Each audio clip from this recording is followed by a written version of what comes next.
Hello, everybody. My name is Angelos Chaniotis, and I'm professor of Ancient History and Classics at the Institute for Advanced Study.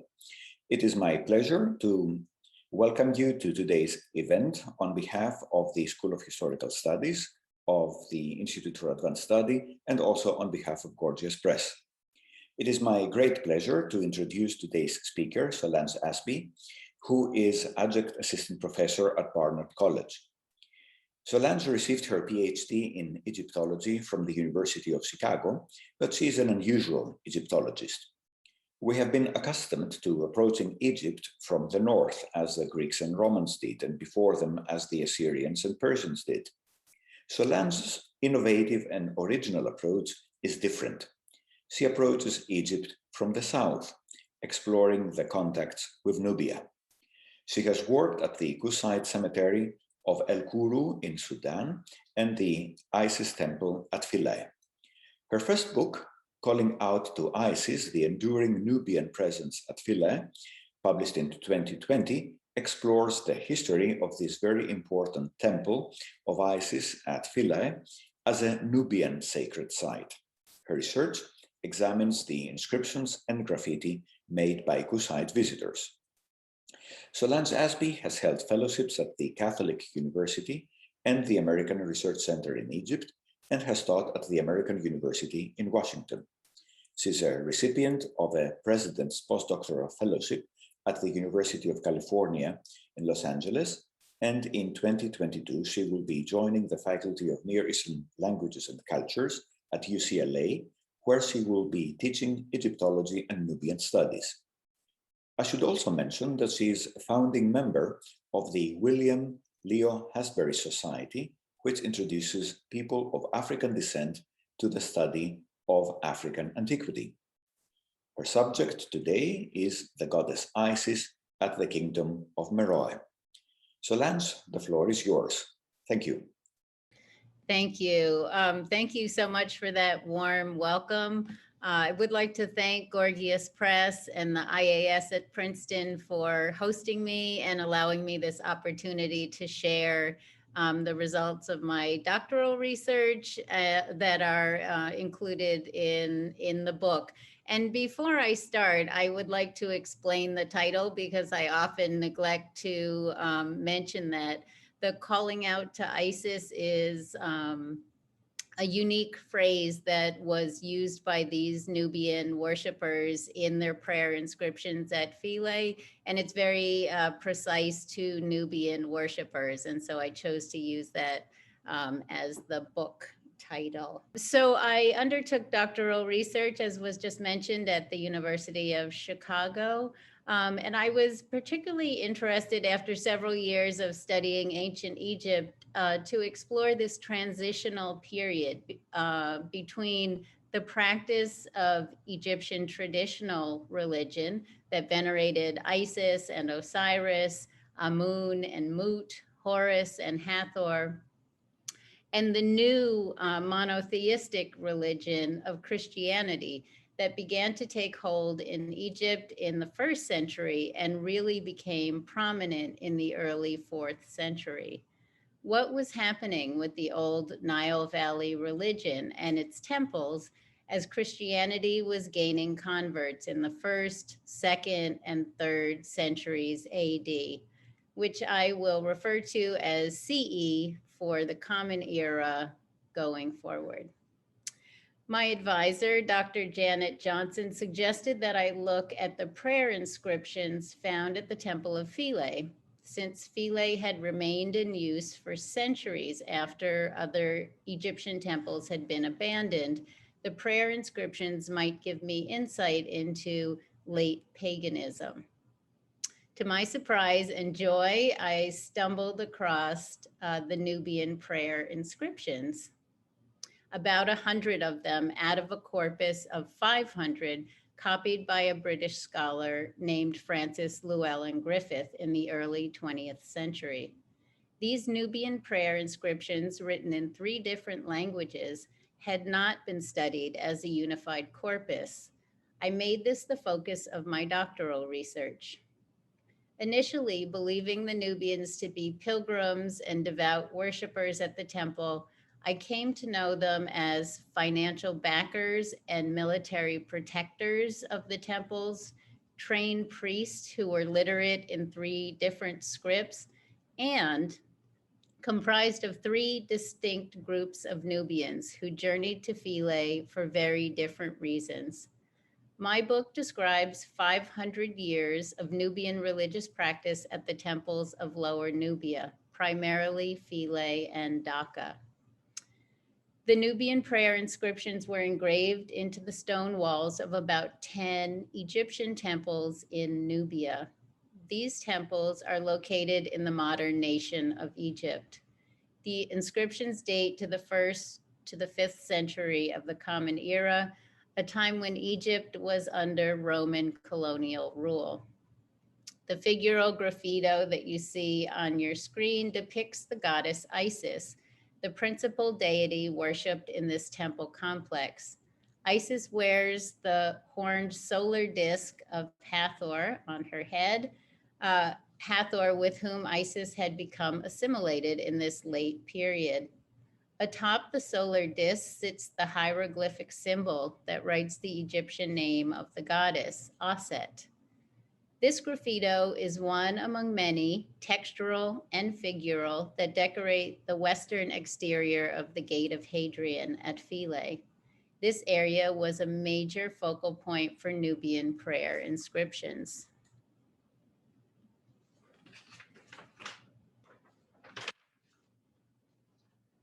So I'm going to define a couple terms before I launch into the specifics of this lecture. So Nubia is located in the middle Nile Valley between the 1st and the 4th cataracts. Philae Temple is located at the 1st cataract, so on the northern end of Nubia. This 1st cataract marks the traditional border between Egypt and Nubia. The 4th cataract is the sacred site of Jebel Barkal. These 2 sites bracket the land of Nubia, Philae to the north, Jebel Barkal to the south. Oops.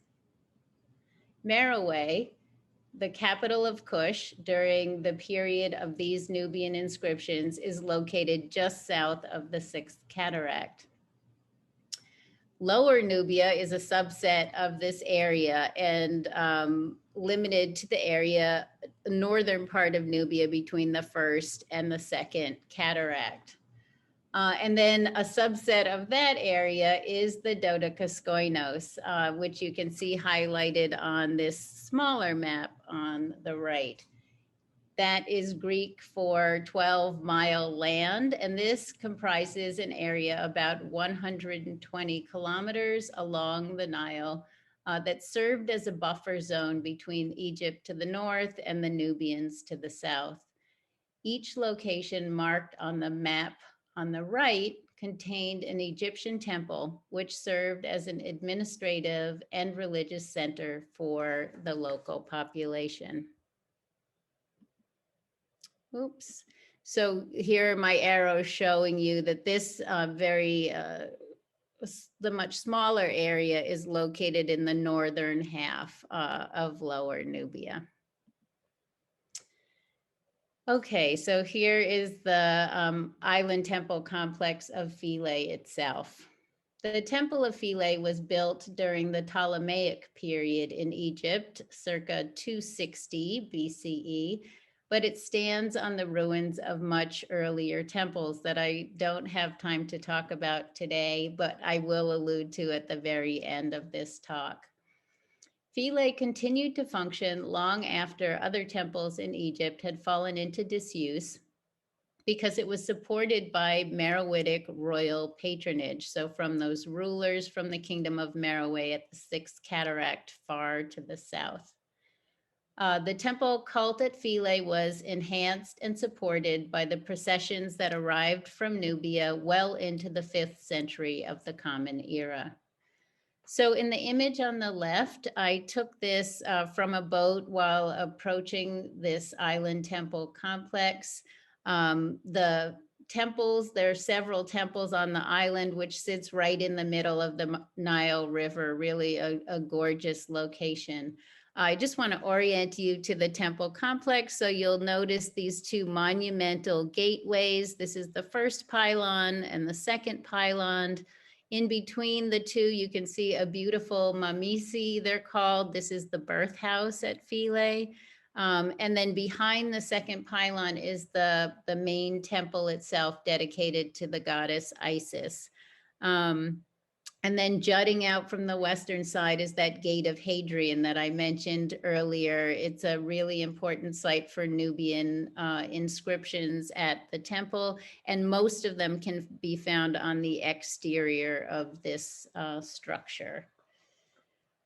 On the right-hand side, you'll see a different view of the approach, the forecourt, approaching the first pylon. Here, you'll note that, it's lined by colonnades on the east and the west sides.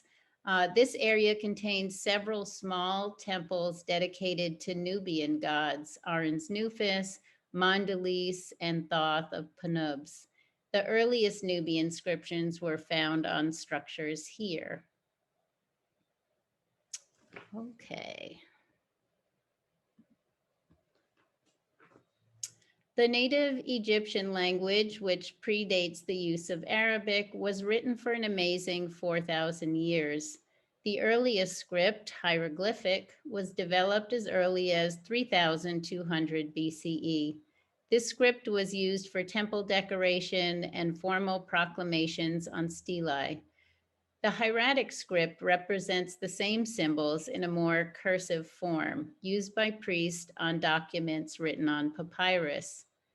Demotic script developed much later in the 7th century BCE as a business hand to record court judgments, marriage contracts, lease and loan documents. Let's just highlight that there. As native priests lost the ability to read and write hieroglyphs, Demotic became a script used to write the sacred texts, including the prayer inscriptions during the 1st century CE. Finally, Coptic on the bottom right was developed using the Greek alphabet as the script for Coptic Christian texts.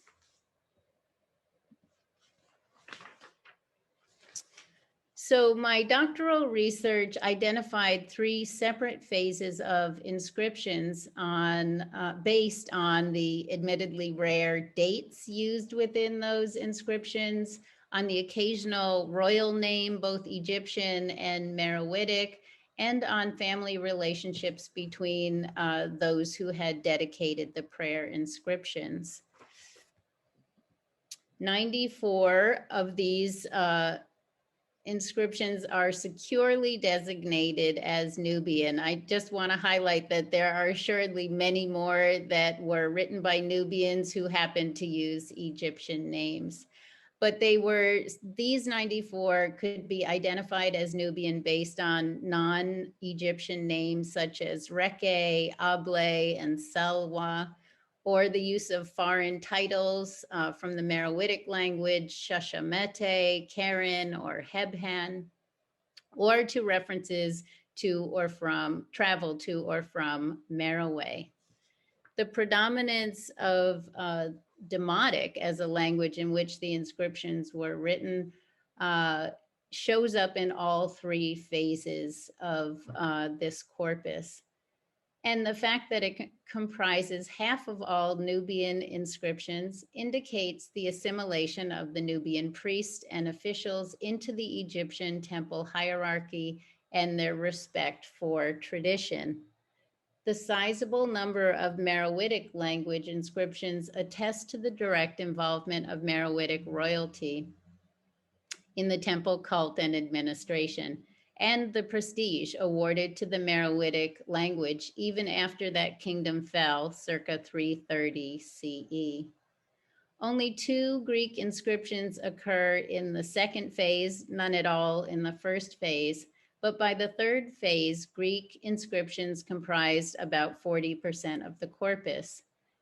At that time, during phase 3, the kingdom of Meroe had fallen and the Greek language had become the language of communication between different groups of Nubians who spoke their own indigenous languages, the Blemmyes and the Nubidae. Note the dramatic increase in the number of Nubian inscriptions during phase 2. This was the period of direct Meroitic royal support for the temple at Philae.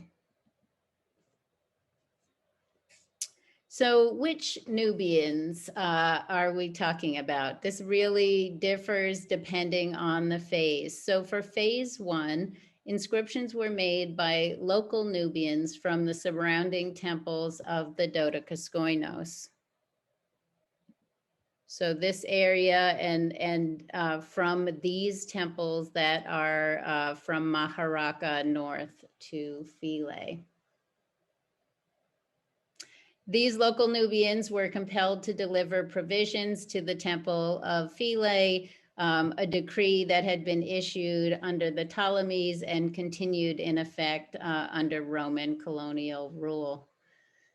In phase 2, this changes. This phase is dominated by a Nubian family called Waiakia. It's a name that was used by several members of this family that are attested at the Temple of Philae for an astounding 8 generations. Their family was based at a town called Seala. So you can see that is just south of the southern border of the Dodecaskoinos. Their funerary monuments written in the Meroitic language were found at a nearby hamlet called Medik.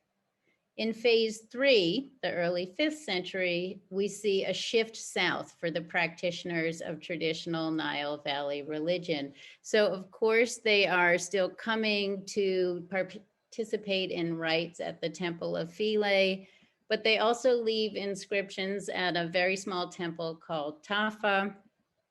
We see inscriptions in Greek from some of their Blemmy members at the Temple of Kalabsha. And really astoundingly, very far south, there's evidence of a very small temple / shrine dedicated to the goddess Isis. And so this became an important area for Isis worship in this very late period. These phase 3 Nubian practitioners continued to negotiate with the Romans in control of Egypt for access to the divine statue of Isis from Philae, and it remained central to their practice of their traditional religious rites. Inscriptions tell us that the statue of the goddess was taken south to visit her shrines in Nubia. So I'll go through each of these 3 phases a little bit more in detail. So just to orient you, this is a plan of the island of Philae. This is the forecourt, first and second pylon, and the main temple here. So as you can see in this earliest phase, about 30 to 57 CE, early Roman control in Egypt, inscriptions then left by Nubians are found only in the area before the temple. So no access to the interior of the sacred precinct. So demarcated by the first pylon.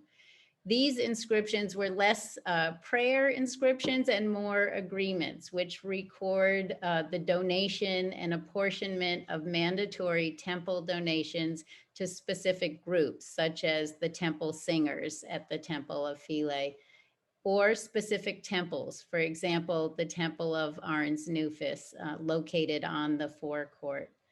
So we have local Nubians functioning in an Egyptian-dominated context who are delivering their tithes to Philae as mandated during the preceding Ptolemaic period.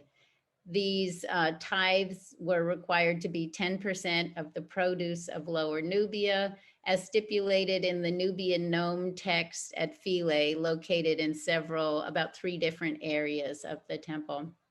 They brought in-kind goods such as wheat, wine, wool, or gold from Nubia.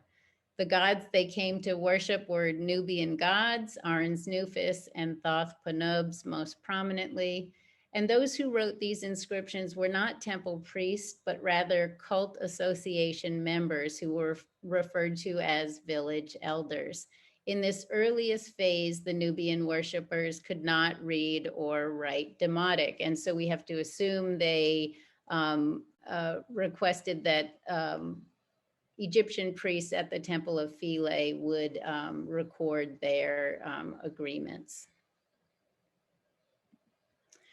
Here's just two images from the forecourt area showing these two gods that they came to worship, and the hieroglyphic inscriptions that I've highlighted in the red boxes let us know that these gods came from Nubia. So Arns Nufis on the left, the Egyptian says Eem Ta Seti, with Ta Seti being the land of the bow, one of the terms that Egyptians used to refer to an area of Nubia.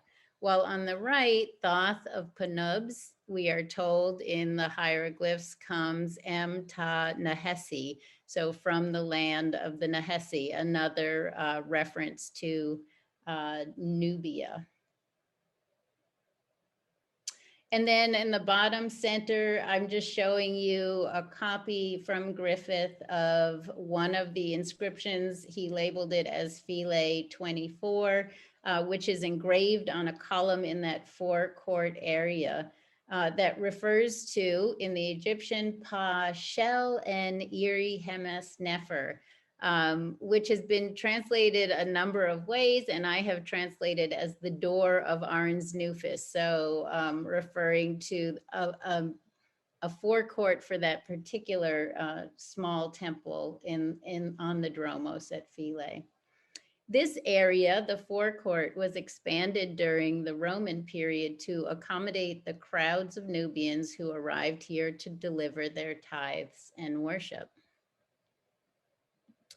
So now moving on to phase 2, from about 175 to 275 CE, you'll remember that this was the period of heightened Meroitic royal participation or sponsoring of priests to come to Philae.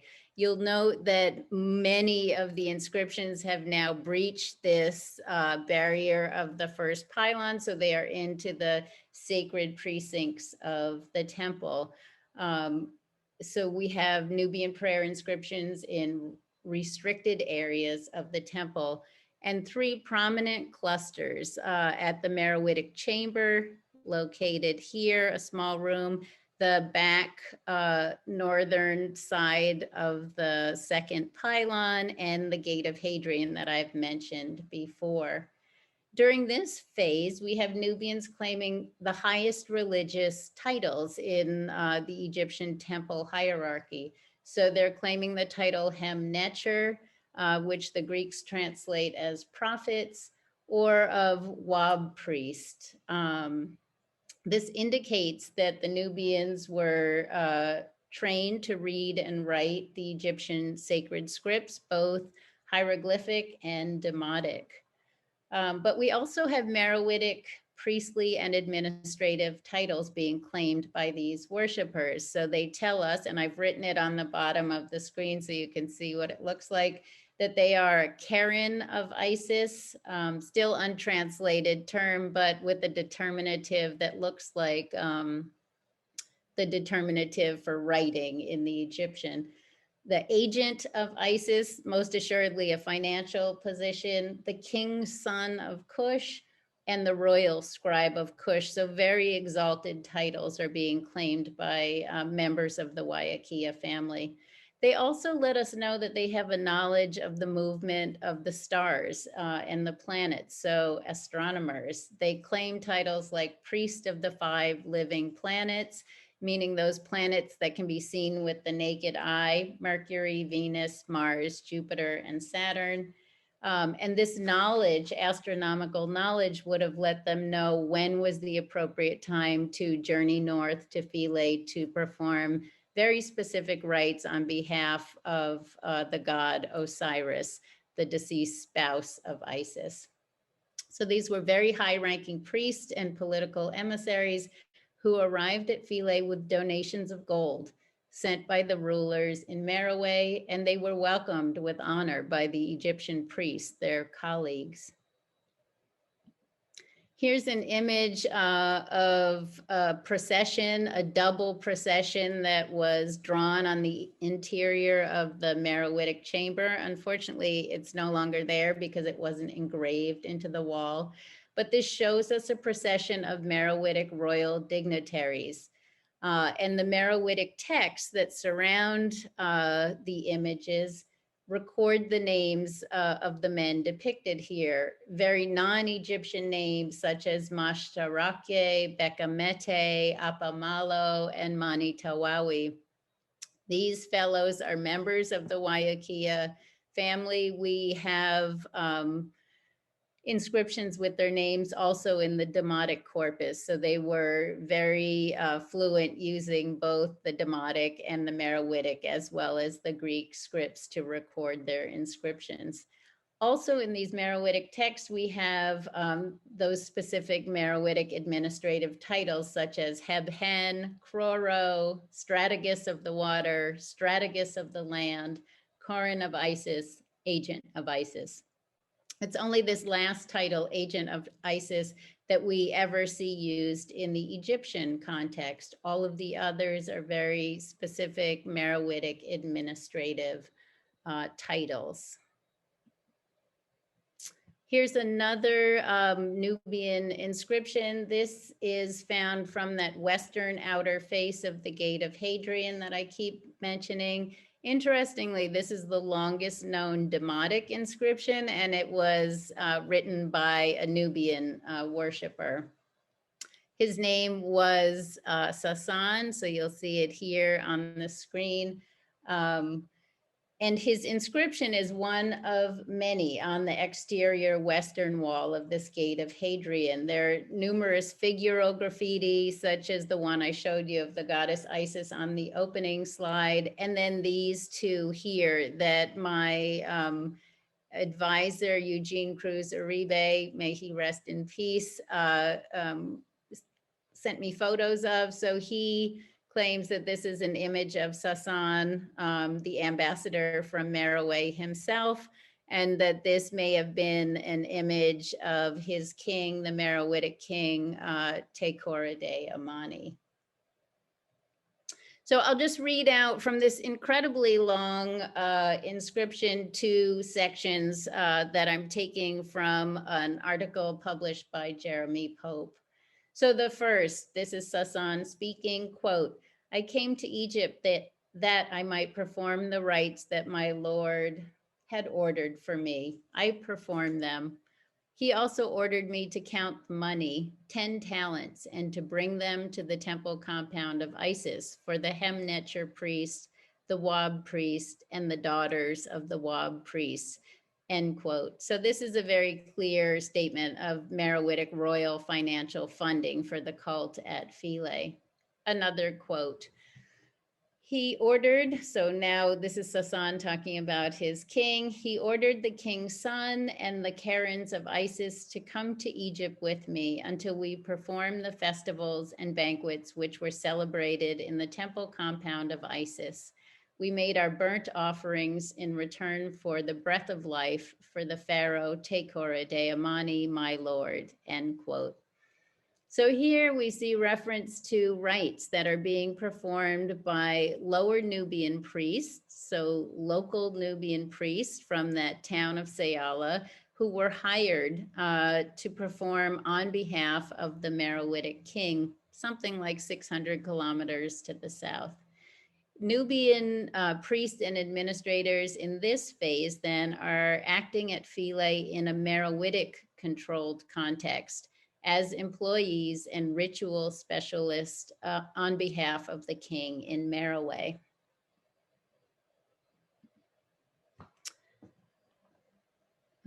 Let's see how I'm doing on time. Okay. So the milk libation rite seems to have been one of the really important rites that they came to perform at Philae on behalf of the Meroitic king, and those rites were acted out for the god Osiris, who, as I mentioned, was the deceased spouse of the goddess Isis, and understood as the king of the underworld. So this milk libation rite, generally deemed as anomalous in the Egyptian context north of Philae, appears frequently in the Egyptian temples of Nubia. In it, milk is poured over a table laden with offerings in order to purify them. So on the left of the screen, you can see two Meroitic kings as they perform these rites at the temple of Dhaka, and then a smaller temple at Dabod. And then on the right, the same type of scene at Philae as depicted in the Proneos. And this is actually the focal point of that cluster of Nubian inscriptions on the back of the second pylon. And then on the north wall of the Gate of Hadrian. So that's both of these areas being very important to the Nubian worshipers.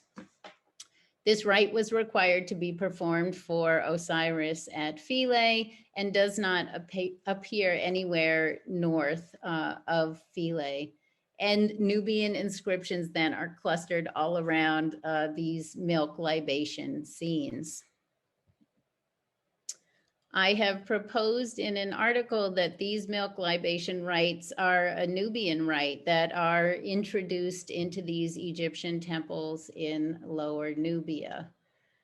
So just a few examples. This is from Meroitic controlled Nubia, a doorpost from Sadinga.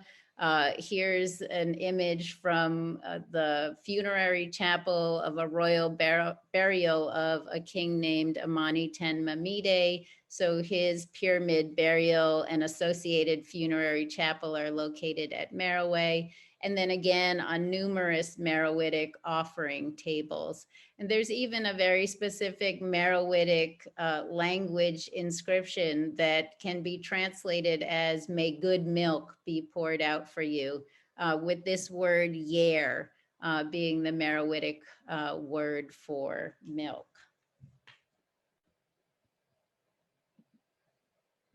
So finally, phase 3. This is really just the last gasp, many centuries after every other Egyptian traditional temple had closed, and Philae was still hosting and receiving Nubian worshipers. So the first half of the 5th century CE.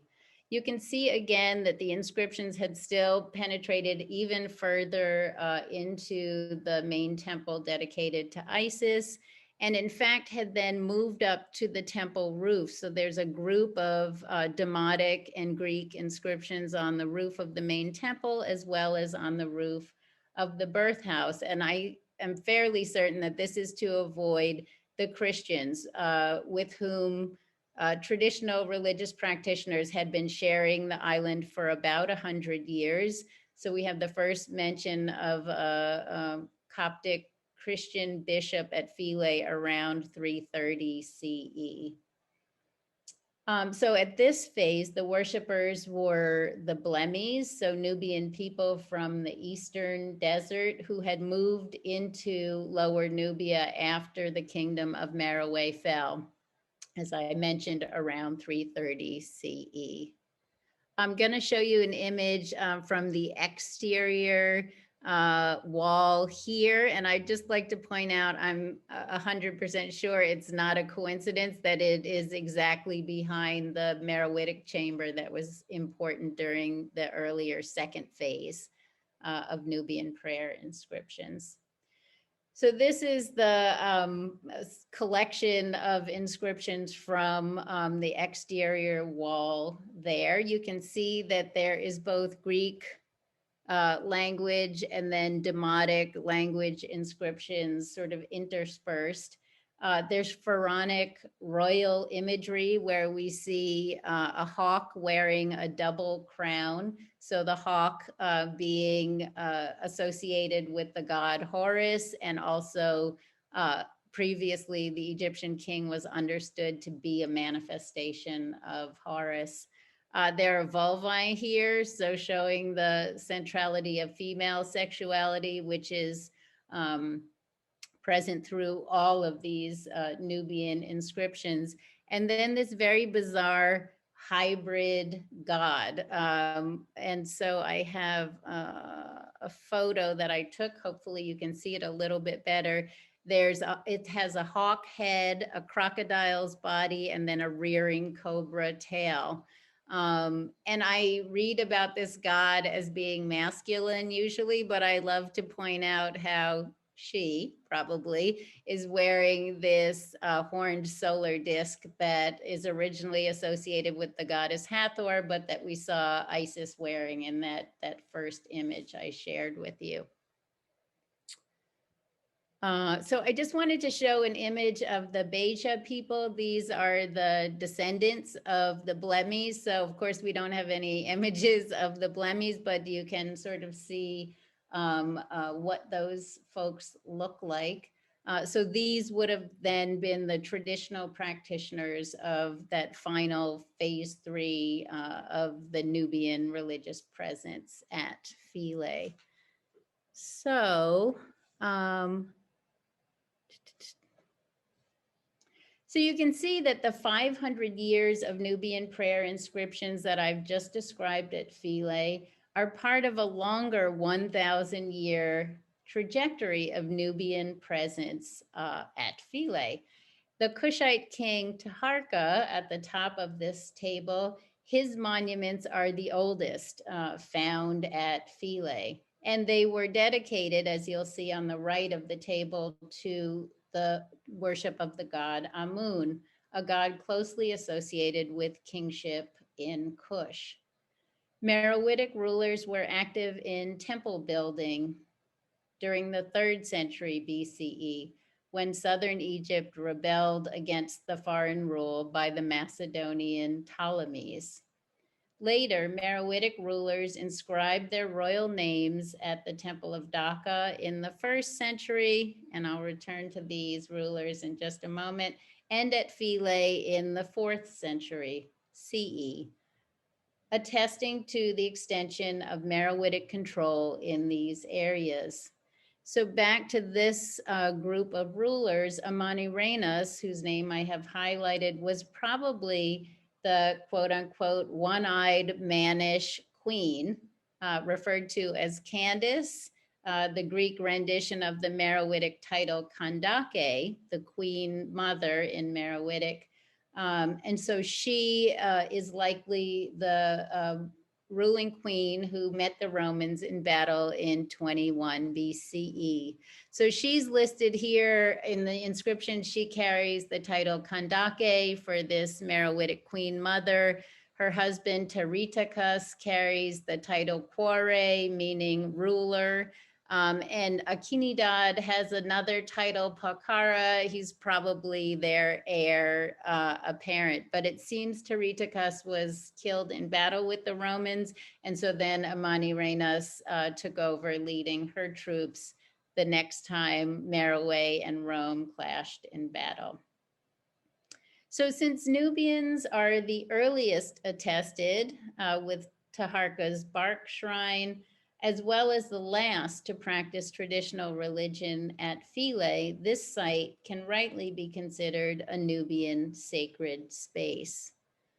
And because I realize even when I'm speaking with Egyptologists that I'm often talking about areas that they're not so familiar with, I thought I would share a list of places where you can find more information on this subject. And so I'll just leave it up there for a minute if you would like to just take an image of this. I start off with my book and then that article that I referenced, an amazing article by my dissertation advisor, Cruz Uribe, and then some articles that are really easy to access online through the UCLA Encyclopedia of Egyptology.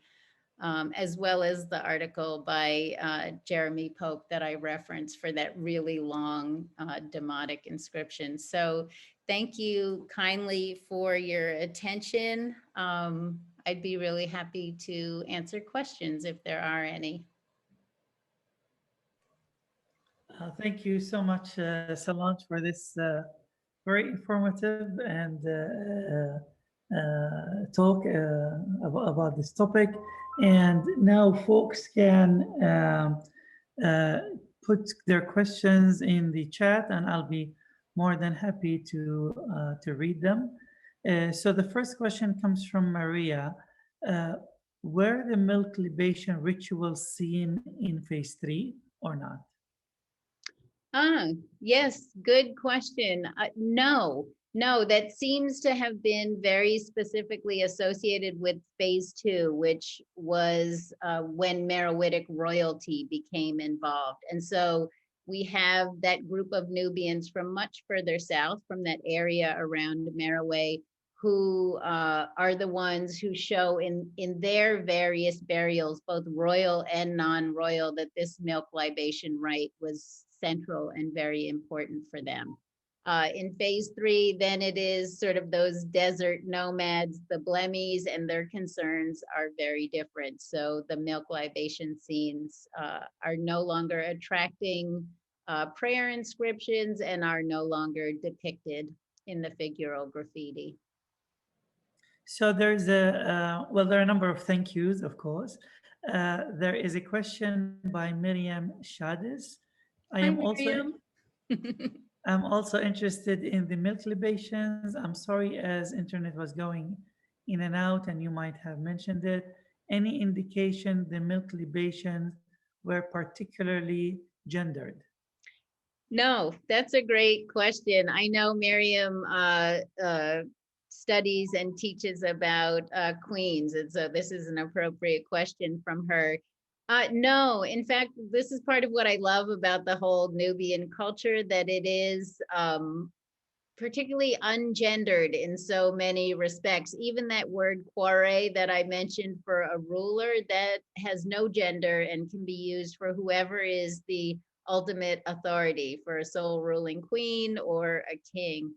But the milk libations are much more about assuring a successful and blessed afterlife. And so they were poured for Osiris in his form Osiris Wen Nefer, which means beautiful or good of being. And that is an epithet that refers to him having been successfully reconstituted and resurrected in the afterlife. And so what these Meroitic worshipers, both rulers but also elites, were hoping to do is emulate this practice of becoming the blessed dead, so having a successful afterlife. And this was open to men and women equally. It was just more, did you have the finances, so were you royalty or elite, and thus could access these funerary chapels and offering tables that depict the scene.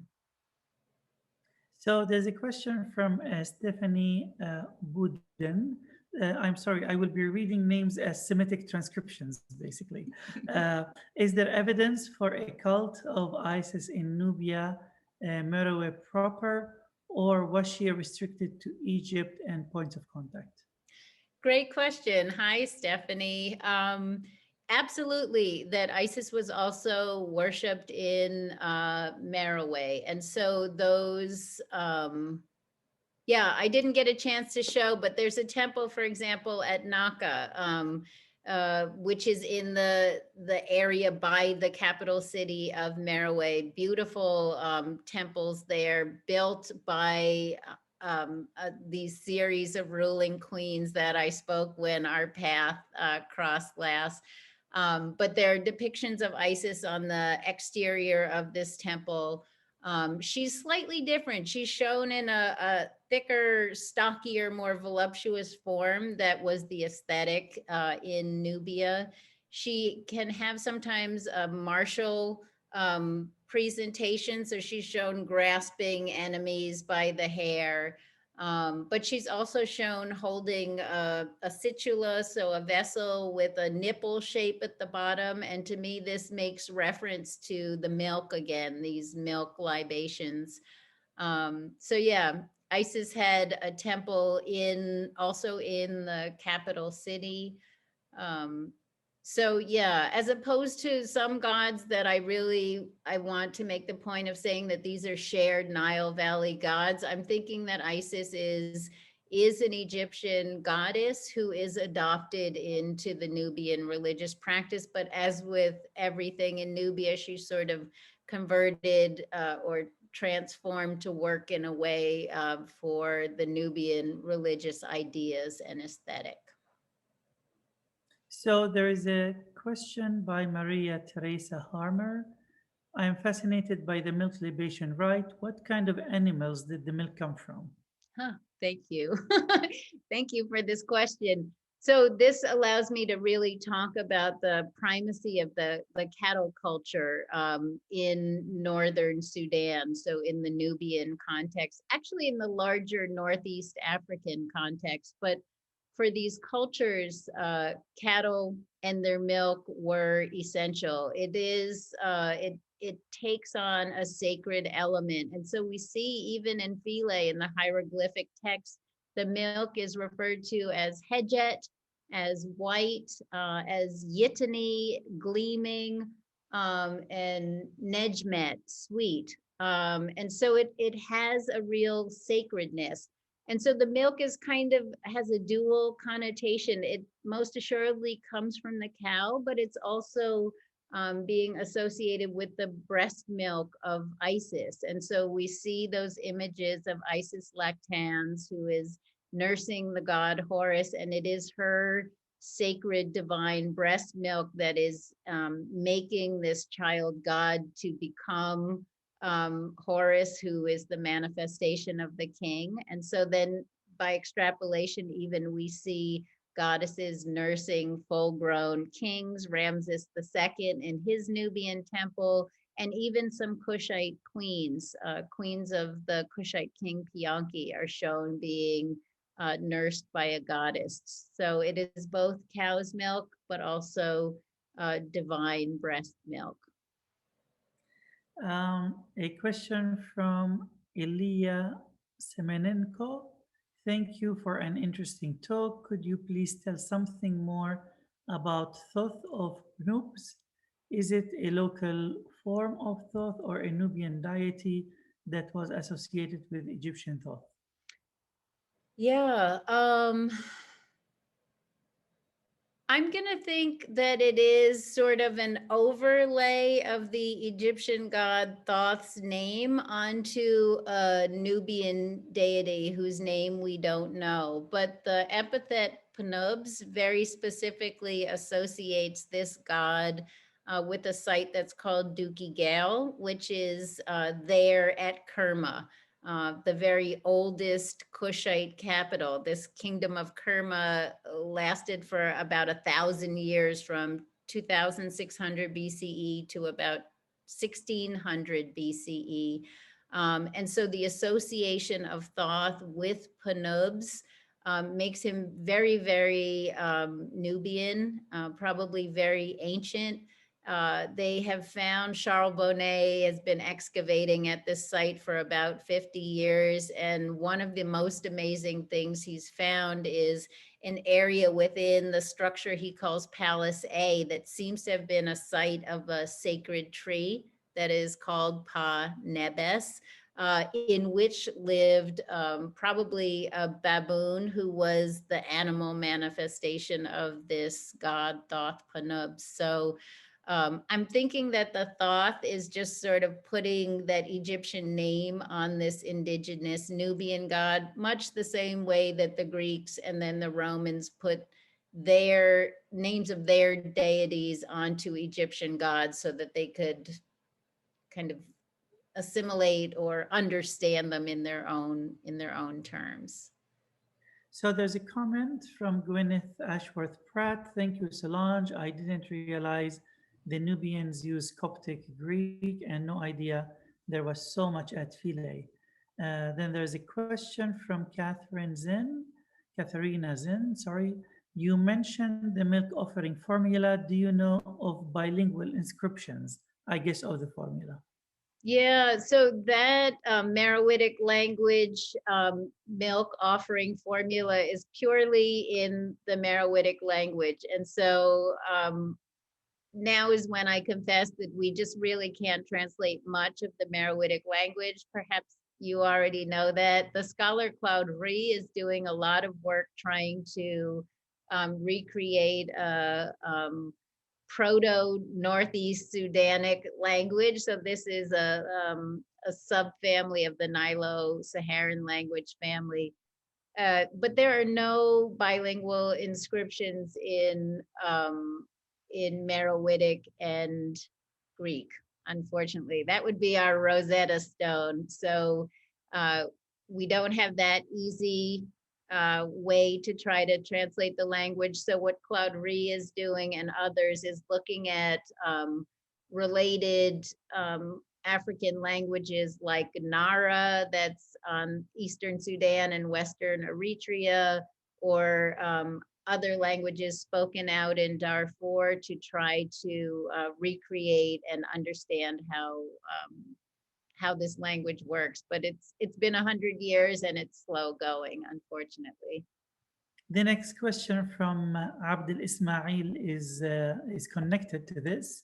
Has the Meroitic language been fully deciphered, or is much of our knowledge about that region from Egyptian and Greek language sources?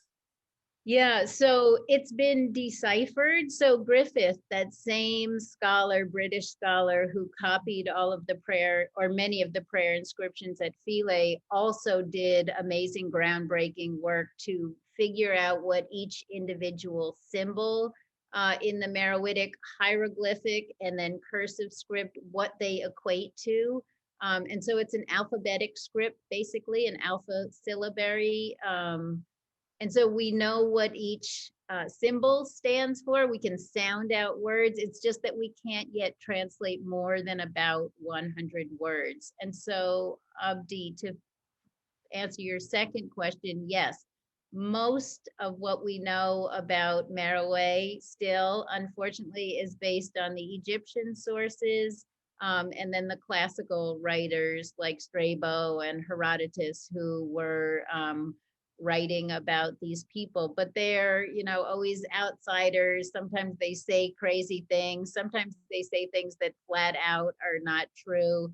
And so when we do finally crack the Meroitic language, that will be a huge stride forward in our knowledge of these people. So there's a question from Dan. Hello from the other side of the ancient world where Isis was worshipped.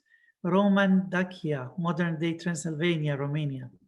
I would like to ask Solange what is her view on the origin of the so-called last priests of Philae, as they were dubbed by the last name Dijkstra.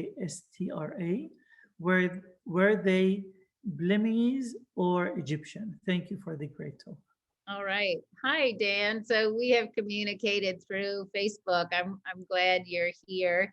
I did note an article by Dijkstra, or his publication, I think, in my other resources to look at. Yes, I do take him to task in my book because I very much disagree with his analysis. And he was very strongly felt that these last priests were Egyptian. And so I lay out in my book in chapter 3 about this phase 3 problems and difficulties with his interpretation.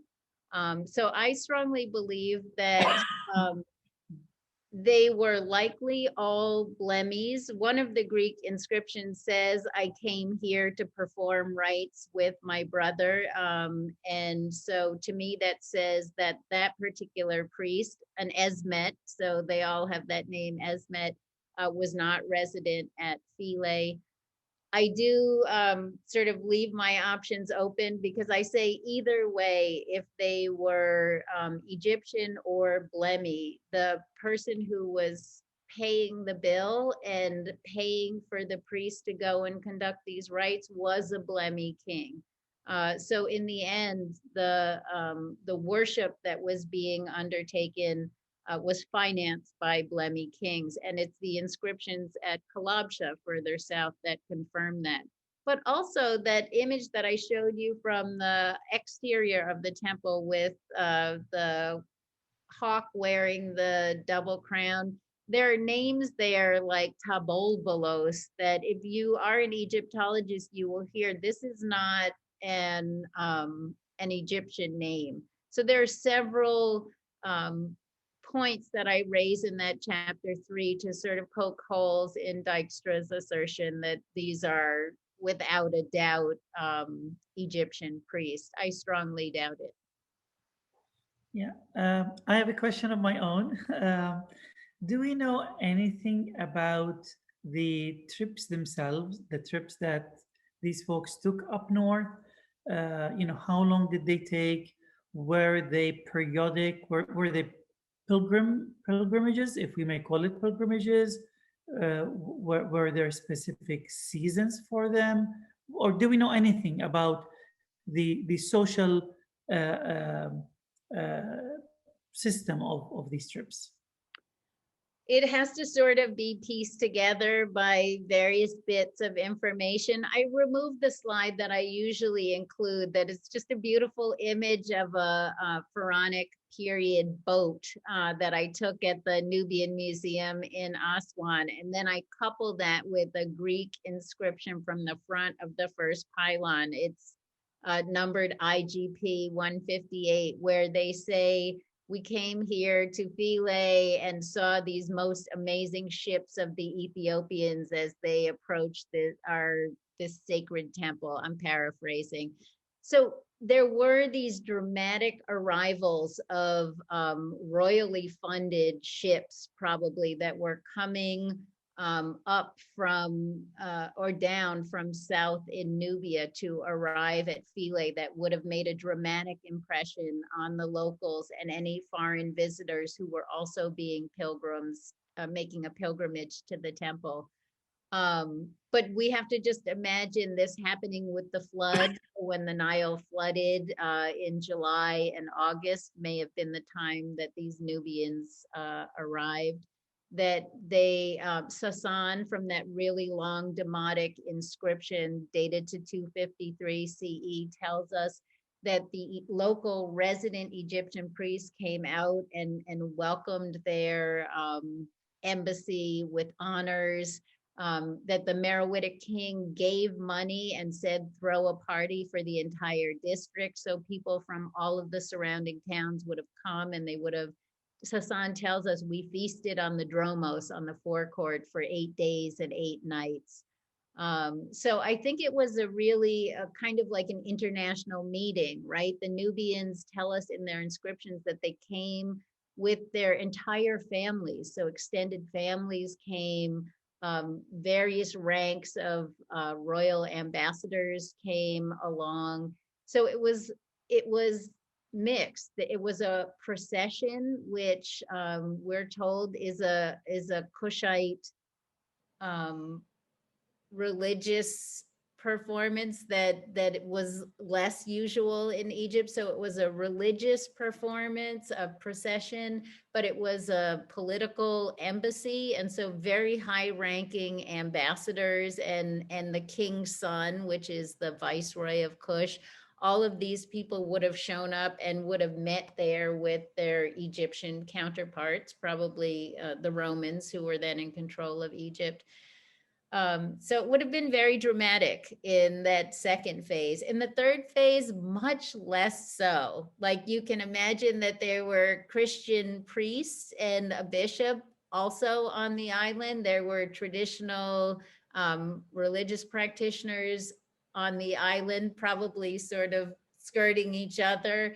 And so then in that third phase, when the Blemmies came, it would not have been like a royal, huge, impressive boat, but probably just some folks coming downstream, undertaking rites, borrowing this divine statue called an idol, and taking it then south for a specified period of time. I think it's Procopius who tells us about these blemies coming according to the ancient law and having access to the goddess Isis. And then I'll just finish. Another phase 3 inscription tells us that the sky boat of Isis has been away in Nubia for a period of time. It was not able to be brought back due to warfare that was happening, and so it wasn't safe to return it. So certainly this is a traditional Nubian practice that had been happening over centuries, sometimes very dramatically and impressively when Meroitic royalty was funding that, and sometimes on a smaller scale in the first phase or the third phase. Thank you so much. It seems that's the end of the questions that at least came on the chat. So I would like to thank you again, Solange, and I want to repeat what Angelos had said. You've given us a new view from the south. Our view is always from the wrong side. Maybe we always look towards interactions with Palestine and Syria and Persia and Mesopotamia. So this is really unique. So thank you so much for this talk and for the work. And thank you everyone for joining us again on this series, and we hope to see you soon. Our next talk will be on September 16th, 2021, of course, at 12 p.m. And the topic is from Iran, Sassanian Iran, a personal view, and it will be given by Michael R. Jackson Bonner, who is a Canadian writer, political advisor, and independent historian of Iran. So there is a link to register. It's on the screen, and maybe somebody can put it in the chat as well. And Solange, there's so many thank yous coming along in the chat, and positive remarks, of course. Thank you so much, everyone. It was a pleasure. Thank you so much for having me. And I'm grateful to a lot of friends who I see in the audience list as well. Thank you. Great. And hopefully we'll see you in person one day.